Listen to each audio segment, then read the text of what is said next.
Well, hello everybody. Thank you for looking at my videos. And so recently we're talking about awareness and the implications of how awareness plays a part in your overall safety. Now, today we're going to talk about position advantage versus position of disadvantage.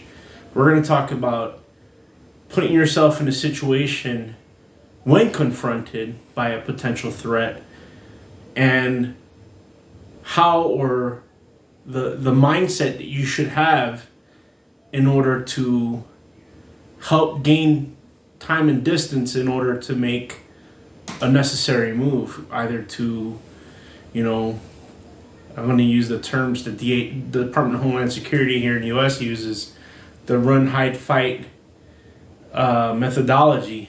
And at all times, in any kind of situation, avoidance is always the best method. And I understand the theories and the ideas and how laws apply to stand your ground laws when it comes to any type of lethal threat. But even in a situation where somebody's produced a lethal threat, or communicated a lethal threat, or has shown some type of action, sometimes the response of meeting that threat with the same type of force might not be feasible. It might be a situation where you need that time, you need that distance, you need a buffer in order to get whatever you need to get in order to either repel the attack or in order to get away from the attacker. So when we look at positions of advantage and positions of disadvantage, we're talking about, in all instances, to include using technology or using physical structures. Here's something as simple as walking behind the door and locking it. I don't know if you've seen some stuff out there on social media or YouTube, but there's a couple instances last couple videos I've seen out there where a store owner just locks the door and they avoid that confrontation. And a lot of people are upset because of the method or how it was done, or if they felt their feelings were hurt. But you know what?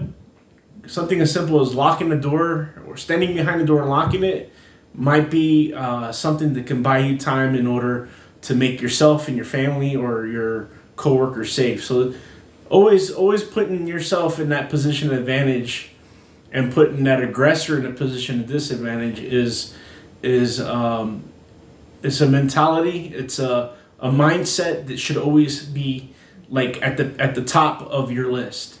So a lot of folks, especially the younger crowds, will always, not always, but sometimes think that a threat should be met with the equal amount of force or more, or whatever it may be. There's a lot of these different expectations, maybe as a result of some legal training or something that's been out there, that's been put out there over time, that's kind of turned into, I would say, some type of like unwritten policy.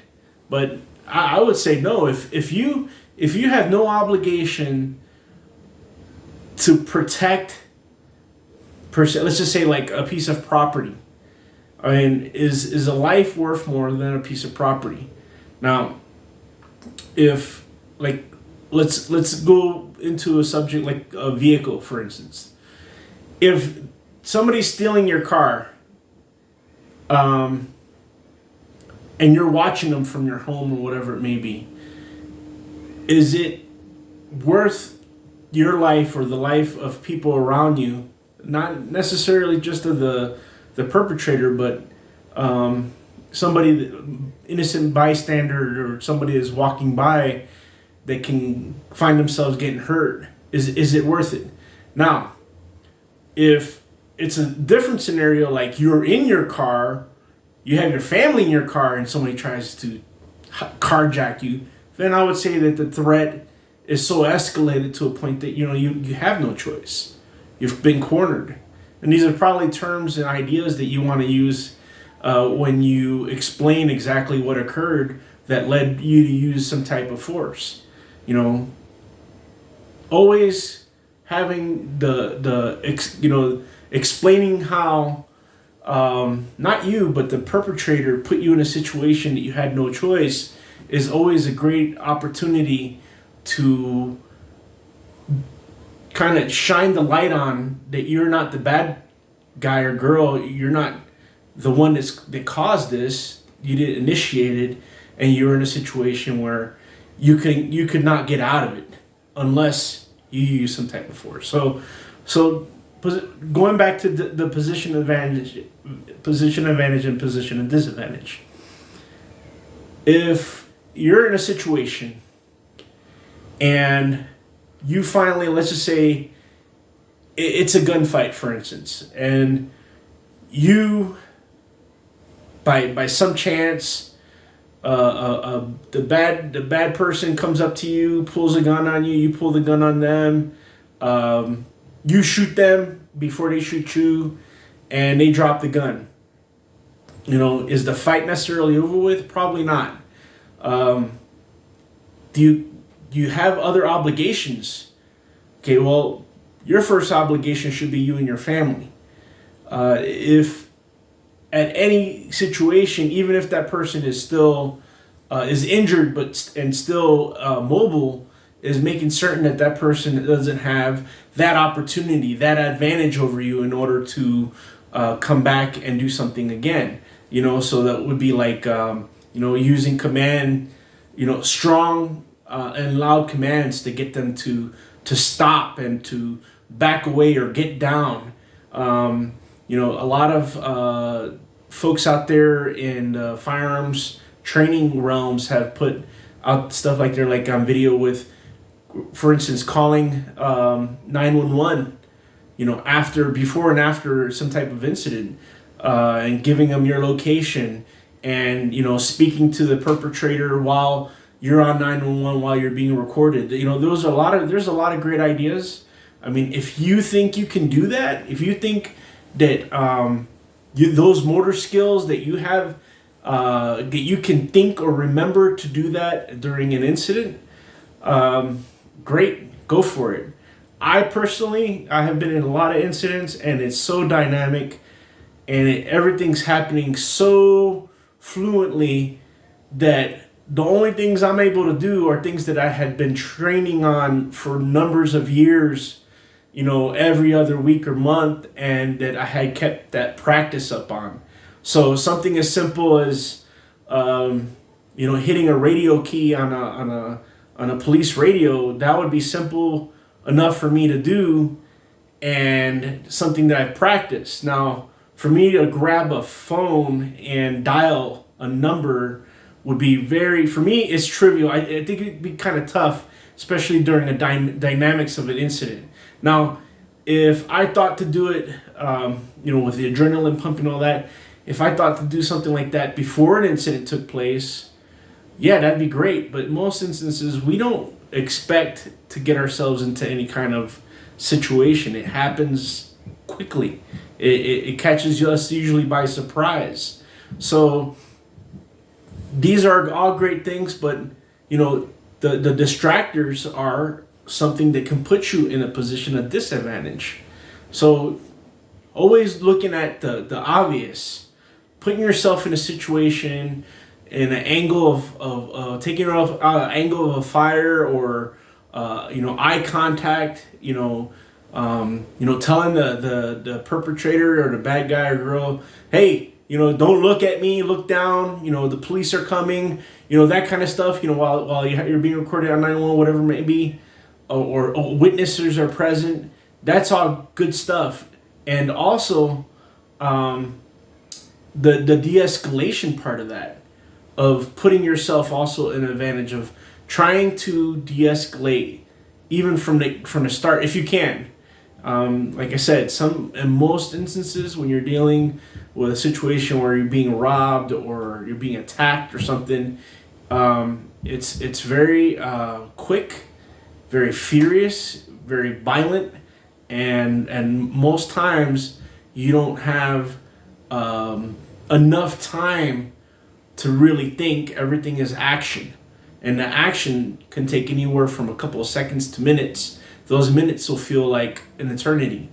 I can recall some of the incidents I've been in where I'd been attacked, and I broke off or was able to get away and get myself into that position of advantage, and shoot, it felt like I ran a marathon. And so these are things that are going to be going through your it's going to be in your body, your mind. It's all going to be a lot of what is going on and what do I need to do in order to get out of this. So other thoughts with reference to position advantage and disadvantage would be planning your day. And I've brought this up before, is bring yourself to light that in today's world you need to plan for the worst. I'm not saying being hypersensitive or paranoia, but plan for the worst. Plan for, for instance, if you live in an area where it's the desert, and there's a chance that your vehicle can break down, and it's 100 miles to the next gas station. Maybe it's a good idea for you to bring water. These are things that you plan for. If you're in an area or in a community, or you're going to visit a community that is prone to crime, maybe you should start planning. Create your kit, put together a plan, and add items that you would need in order to interact and make yourself safe in those situations. So, like, if I'm going to a place that I know is crime ridden, and there's an opportunity that something bad can happen, I might even bring an extra cell phone, a throwaway wallet, a wallet that has old credit cards and stuff and I'll put a little cash in there, and then if somebody tries to rob me, then I give them that wallet, and maybe they'll go away. A first aid kit. These are all things that you should be thinking about. So the plan should be incorporated as far as, so your positions of advantage and disadvantage should be attached to that plan. It should be, okay, if this happens, in running scenarios, if this happens to me, what am I going to do? The most vulnerable people, my family, older or younger, whoever they may be, or family members who are sick or dying or have some type of disability. How do I protect them? How do I make it where that they're safe in any type of given incident? Because the worst situation you can find yourself in is not just being yourself victimized, but being present and a witness to your family being victimized because you failed to create a good plan and create situations or opportunities where you can get yourself into those positions of advantage. So those are my thoughts with reference to positions of advantage and positions of disadvantage. If you ever find yourself in a situation where you're dealing with a bad person, a person that's meaning to do you harm for any reason, remember, they've already committed themselves to doing whatever they're going to do.